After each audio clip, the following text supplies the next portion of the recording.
एक जवान लड़की अपनी बालकनी में बैठी है। उसकी नजर दूर टिमटिमाती स्ट्रीट लाइट पर टिकी है। उसका नाम रिया है। रिया के मन में कई सपने थे, लेकिन आज वो सब बिखरते हुए नजर आ रहे हैं। उसकी आंखों में निराशा की झलक साफ देखी जा सकती है। क्या आपने कभी ऐसा महसूस किया है? वो एक मुड़े हुए एग्जाम पेपर को कस के पकड़े हुए है।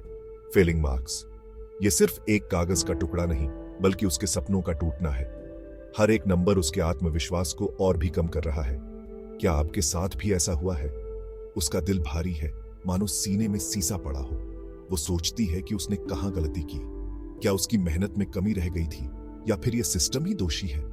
क्या आपने कभी सोचा है कि आपकी मेहनत वाकई में काम आएगी?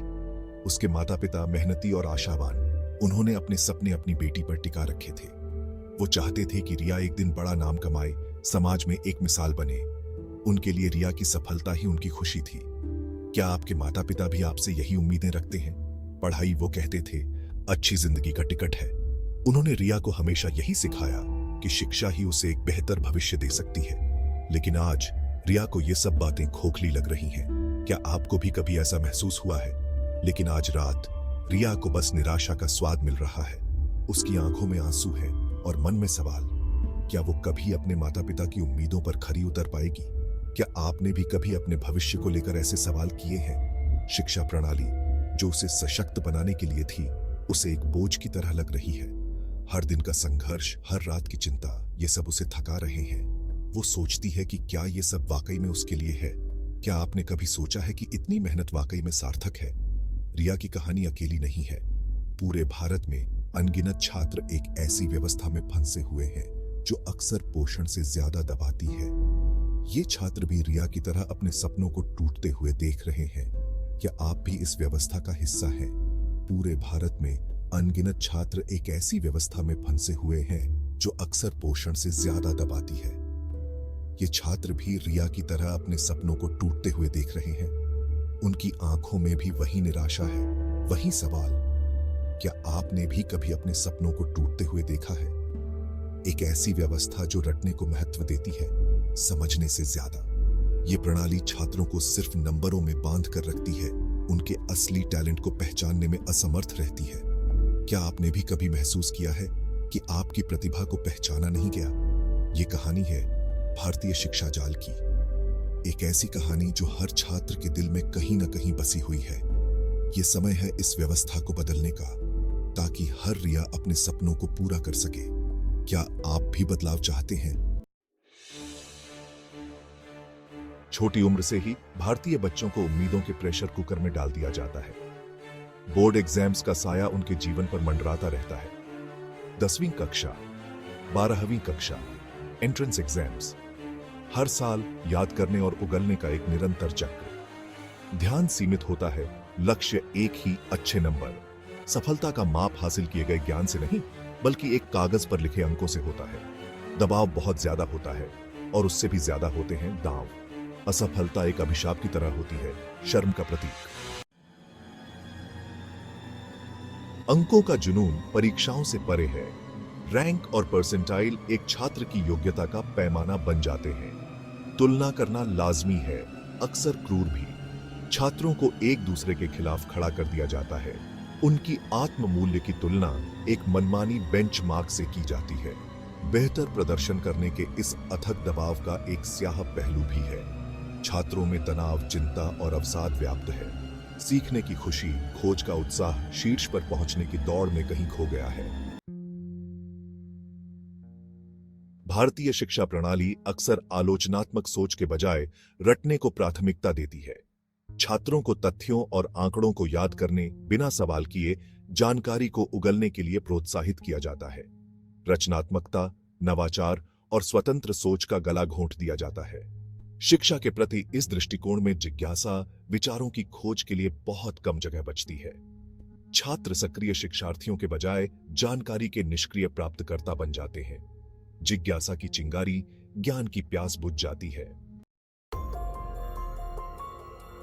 खंड 5, कौशल जो नहीं सिखाए जाते, वास्तविक दुनिया में नेविगेट करना। भारतीय शिक्षा प्रणाली अक्सर छात्रों को असली दुनिया में आगे बढ़ने के लिए जरूरी व्यावहारिक कौशल से लैस करने में विफल रहती है। Financial literacy, communication skills, problem solving और क्रिटिकल थिंकिंग अक्सर पाठ्यक्रम से गायब होते हैं।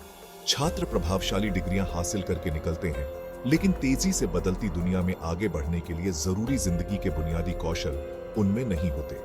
वे नौकरी बाजार की चुनौतियों, वैश्वीकृत अर्थव्यवस्था की मांगों के लिए तैयार नहीं हैं। खंड 6 अवसर की कीमत, शिक्षा की आर्थिक खाई। भारत में अच्छी शिक्षा तक पहुंच बहुत असमान है। अमीर परिवारों के बच्चों के पास अच्छे स्कूलों, अच्छे शिक्षकों, अच्छे संसाधनों तक पहुंच होती है। वंचित समुदायों के बच्चे अक्सर पीछे रह जाते हैं। अवसरों में यह असमानता गरीबी और असमानता के चक्र को कायम रखती है। वंचित पृष्ठभूमि के बच्चों को सफल होने का उचित अवसर नहीं मिलता है। उनकी क्षमता अनसुलझी रह जाती है। खंड 7 स्थान स्थान स्थान गुणवत्ता का असमान वितरण। भारत में शिक्षा की गुणवत्ता स्थान के आधार पर बहुत भिन्न होती है। शहरी क्षेत्रों में अच्छी तरह से सुसज्जित स्कूल और योग्य शिक्षक हैं। ग्रामीण क्षेत्रों में अक्सर बुनियादी ढांचे का भी अभाव होता है और योग्य शिक्षकों को आकर्षित करने के लिए संघर्ष करना पड़ता है। शैक्षिक अवसरों में यह भौगोलिक असमानता मौजूदा असमानताओं को और बढ़ा देती है। ग्रामीण क्षेत्रों के बच्चों को उनके शहरी समकक्षों के समान शिक्षा की गुणवत्ता से वंचित कर दिया जाता है, जिससे उनके भविष्य की संभावनाएं सीमित हो जाती हैं। अध्याय 8 एक मौन महामारी, मानसिक स्वास्थ्य की छाया में। सफल होने का निरंतर दबाव, असफलता का डर, सहारे की कमी, ये सब भारतीय छात्रों के मानसिक स्वास्थ्य पर भारी पड़ते हैं। अवसाद, चिंता और तनाव व्याप्त है। फिर भी मानसिक स्वास्थ्य एक वर्जित विषय बना हुआ है, जो कलंक में डूबा हुआ है। छात्र अक्सर चुपचाप पीड़ित रहते हैं, मदद मांगने से डरते हैं। जागरूकता की कमी, मानसिक स्वास्थ्य पेशेवरों की कमी और मानसिक बीमारी को लेकर सामाजिक कलंक समस्या को और बढ़ा देता है। अध्याय 9 पुस्तकों से परे, समग्र विकास का अभाव। आज की तेज तर्रार दुनिया में शिक्षा केवल पाठ्य पुस्तकों से ज्ञान प्राप्त करने के बारे में नहीं है। भारतीय शिक्षा प्रणाली अक्सर छात्रों के समग्र विकास की उपेक्षा करते हुए अकादमिक पर संकीर्ण रूप से ध्यान केंद्रित करती है। यह दृष्टिकोण छात्रों को केवल परीक्षा में अच्छे अंक लाने के लिए तैयार करता है।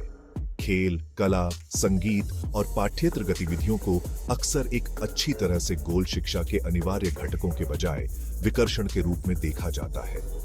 लेकिन ये गतिविधियां छात्रों के व्यक्तित्व को निखारने में महत्वपूर्ण भूमिका निभाती हैं। शिक्षाविदों पर यह संकीर्ण ध्यान छात्रों को अपनी प्रतिभा विकसित करने, अपनी क्षमताओं को पहचानने और उन्हें निखारने के अवसर से वंचित करता है। अपनी रुचियों का पता लगाने और अपने जुनून को विकसित करने के अवसर से वंचित करता है। यह उनकी रचनात्मकता, उनके सामाजिक कौशल और उनके संपूर्ण कल्याण को सीमित करता है। एक समग्र शिक्षा प्रणाली छात्रों को न केवल शैक्षणिक रूप से बल्कि मानसिक, भावनात्मक और शारीरिक रूप से भी विकसित करती है।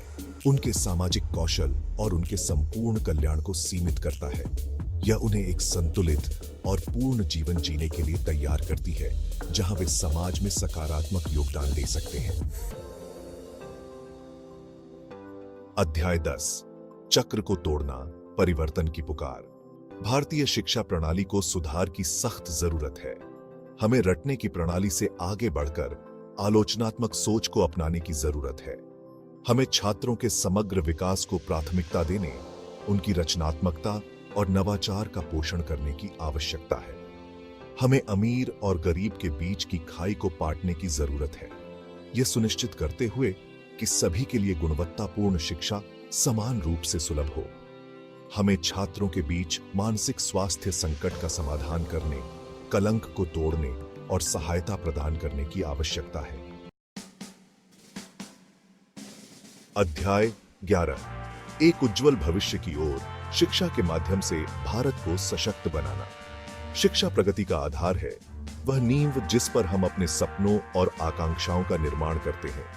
यह वह कुंजी है जो प्रत्येक व्यक्ति के भीतर की संभावनाओं को अनलॉक करती है और विस्तार से हमारे राष्ट्र की संभावनाओं को भी। शिक्षा में जीवन को बदलने, समुदायों को ऊपर उठाने, एक राष्ट्र के भाग्य को आकार देने की शक्ति है। जब हम शिक्षा को प्राथमिकता देते हैं, तो हम न केवल व्यक्तिगत विकास को बढ़ावा देते हैं, बल्कि हम सामाजिक और आर्थिक प्रगति के लिए भी मार्ग प्रशस्त करते हैं। अपनी शिक्षा प्रणाली में सुधार करके हम लाखों भारतीय छात्रों की क्षमता को अनलॉक कर सकते हैं, उन्हें परिवर्तन के दूत बनने के लिए सशक्त बना सकते हैं। एक बेहतर शिक्षा प्रणाली का मतलब है कि हमारे छात्र वैश्विक मंच पर प्रतिस्पर्धा करने के लिए बेहतर तरीके से तैयार होंगे और वे अपने समुदायों में सकारात्मक बदलाव लाने में सक्षम होंगे।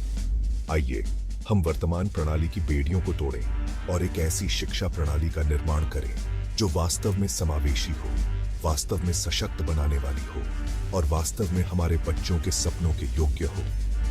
एक ऐसी प्रणाली जो हर बच्चे को समान अवसर प्रदान करे, चाहे उनकी पृष्ठभूमि कुछ भी हो। भारत का भविष्य इसी पर निर्भर करता है। जब हम अपने बच्चों को शिक्षा के माध्यम से सशक्त बनाते हैं, तो हम एक उज्जवल, अधिक समृद्ध और न्याय संगत भारत का निर्माण करते हैं। आइए हम इस मिशन को आगे बढ़ाएं और शिक्षा के माध्यम से भारत को सशक्त बनाएं।